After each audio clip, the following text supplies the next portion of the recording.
তুই এখন কেন শোক পালন করস? 18 কোটি মুসলমান রেখে সে ভারতে এনডিএ মোদির কাছে যাই রয়েছে। ম্যাডামের হারানোর পিছনে একমাত্র দায়ী সে হলো খুনি হাসিনা। গোড়া দিয়ে কাইটা তারপরে যদি ওইখানে পানি ডালা হয়।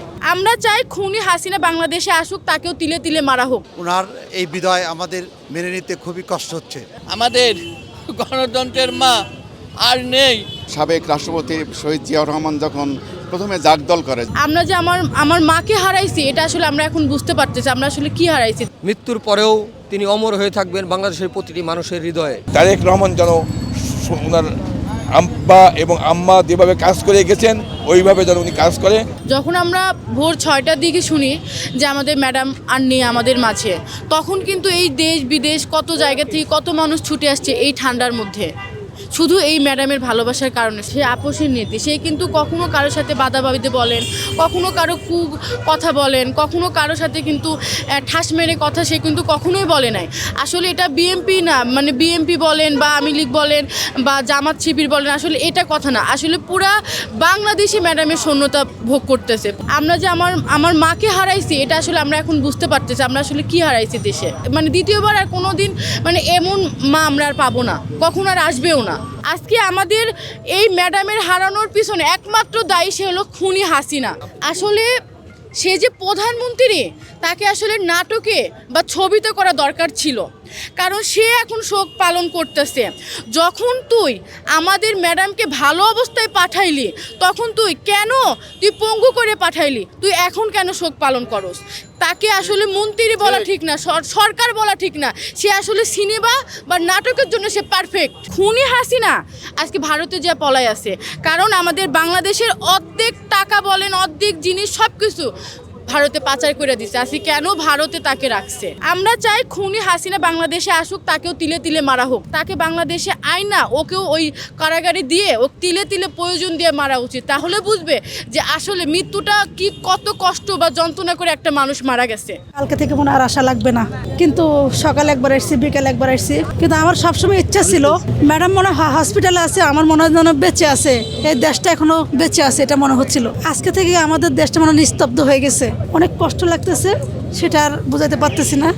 আমাদের দেশে দেখেন 18 কোটি মুসলমান রেখে সে ভারতে এনডিএ মোদির কাছে যাই রয়েছে। নিশ্চয়ই এই দেশের কোনো দুর্বলতা আছে দেখে তো মানুষ মেরে মেরে পলা যেতে পারতেছে না, এরকম পলানো তো কোনো কায়দা নাই। গোড়া দিয়ে কাইটা তারপরে যদি ওইখানে পানি ডালা হয়, তাহলে এটার সাথে আমার এই তুলনাটা করতেছি যে সেই একটা নিরপরাধ দেশপ্রেমিক, এই দেশের গণতন্ত্রের অত্যন্ত প্রহরী এবং বাংলাদেশ মা মানুষের নেত্রী, তাকে মিথ্যা বানোয়াট সাজাইয়ে বিগত জীবনে কারাভোগ করে, যেদিন সে কারাভোগ করছিল আমরা পাশে ছিলাম, সুস্থ অবস্থায় সেই গণতন্ত্রের জন্য, এই দেশের মানুষের জন্য হাসতে হাসতে কারাবরণ করেছে। যখন কারাবরণ থেকে বের হয়েছে, তার হাত পা শরীর সব অকেজোর মতো হয়ে বের হয়েছে। আজকে সেই বার্তা, সে শোক বার্তা ফাটাইছে। আমি জানি সত্য কখনো পরাজিত হয় না, সত্য কখনো পরাজিত হয় না, ধৈর্যের ফল অবশ্যই মিষ্টি। আজকে উনি আমাদেরকে ছেড়ে চলে গিয়েছেন, আমরা তার রুহের মাগফিরাত কামনা করছি। আল্লাহ যেন তাকে জান্নাতুল ফেরদৌস নসিব করেন, এবং শহীদ জিয়ার আদর্শ এবং আমাদের গণতন্ত্র মা বেগম খালেদা জিয়ার আদর্শকে যেন উনি লালন করে সমগ্র জাতিকে একসাথে নিয়ে যেন একটি আগামীর বাংলাদেশ গড়তে পারে, সেই প্রত্যাশা জাতি দেখতে চায়, সেই প্রত্যাশা জাতি রাখছে। বেগম খালেদা জিয়ার এই দেশের জন্য, এই দেশ যে সময় ক্লান্তি লগ্নে পড়ে গেছেন, বারবার উনি এই দেশটাকে টেনে তুলেছেন। ওনার এই বিদায় আমাদের মেনে নিতে খুবই কষ্ট হচ্ছে। আমাদের স্বপ্ন ছিল উনি আর একবার প্রধানমন্ত্রী হয়ে দেশবাসীর কল্যাণ করতে সহায়তা করবে।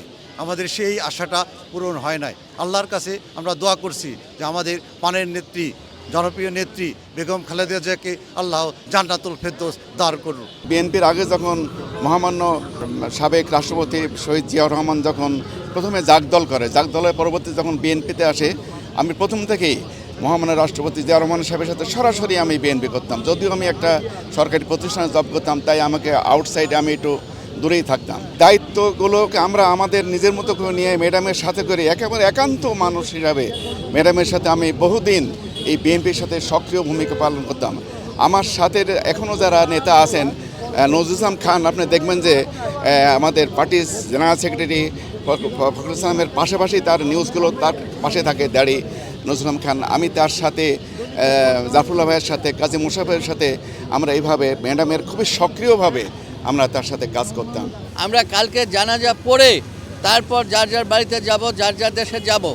আমরা এখন অনুভব করতে পারছি আমাদের গণতন্ত্রের মা আর নেই, আমাদের আপসীর নেত্রী, আমাদের মা পৃথিবীতে আর বেঁচে নেই।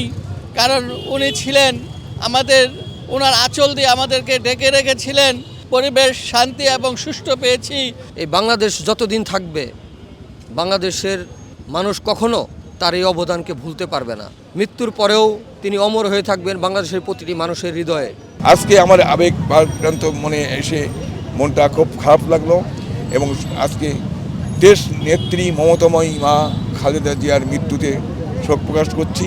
তারেক রহমান যেন ওনার আব্বা এবং আম্মা যেভাবে কাজ করে গেছেন ওইভাবে যেন উনি কাজ করে।